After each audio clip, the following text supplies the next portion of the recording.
ഭർത്താക്കന്മാർക്ക് തലാക്ക് ചെല്ലാൻ അധികാരമുള്ളതുപോലെ മുസ്ലിം മതത്തിൽ സ്ത്രീകൾക്ക് ഭർത്താക്കന്മാരെ ഉപേക്ഷിക്കുവാനുള്ള അധികാരമുണ്ടോ? അതിന് ഖുലാ നോട്ടീസ് എന്ന് പറയുന്ന ഒരു പ്രഖ്യാപനം അല്ലെങ്കിൽ ഒരു നോട്ടീസ് മുസ്ലിം നിയമത്തിൽ നിലവിലുള്ളതാണ്. ഈ നോട്ടീസ് പ്രകാരം ഭാര്യയ്ക്ക് ഭർത്താവിനെ ഒഴിവാക്കുവാനുള്ള സ്വാതന്ത്ര്യമുണ്ട്.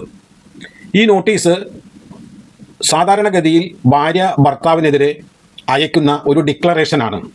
അതായത് നിങ്ങളുമായി എനിക്ക് തുടർന്ന് വിവാഹ ജീവിതം കൊണ്ടുപോകുവാൻ താല്പര്യമില്ല എന്ന് ഭർത്താവിനെ വളരെ അസന്നിഗ്ധമായി അറിയിക്കുന്ന ഒരു പ്രസ്താവനയാണ് ഈ പറയുന്ന ഖുലാ നോട്ടീസ്.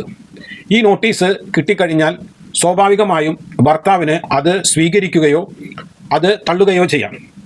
സ്വീകരിക്കുകയാണെങ്കിൽ ഓട്ടോമാറ്റിക്കായി അത് കോടതിയിൽ പോകാതെ തന്നെ വിവാഹബന്ധം വേർപ്പെടുകയും ഇനി അത് കൈപ്പറ്റിയതിന് ശേഷം അത് അംഗീകരിച്ചു കൊടുക്കാതിരിക്കുകയാണെങ്കിൽ ആരാണോ ഖുലാ നോട്ടീസ് അയച്ചത് അവർക്ക് കുടുംബക്കോടതി വഴി അത് നടത്തിയെടുക്കാൻ നോക്കാവുന്നതാണ്.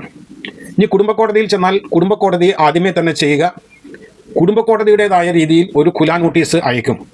ആ ഖുലാ നോട്ടീസിൽ കുടുംബക്കോടതി പരമാവധി അനുരഞ്ജനത്തിന് ശ്രമിക്കും. എന്നിട്ട് അത് വിജയകരമാകുന്നില്ല എന്നുണ്ടെങ്കിൽ ആ ഖുലാ നോട്ടീസിനെ അടിസ്ഥാനപ്പെടുത്തി വിവാഹബന്ധം വേർപ്പെടുത്തുന്നതായിരിക്കും. അപ്പോൾ തീർച്ചയായും എല്ലാവരും ശ്രദ്ധിക്കുക. ഖുലാ നോട്ടീസ് എന്ന് പറയുന്നത് മുസ്ലിം വിവാഹ നിയമത്തിലെ വളരെ പ്രധാനപ്പെട്ട ഒരു നോട്ടീസാണ്.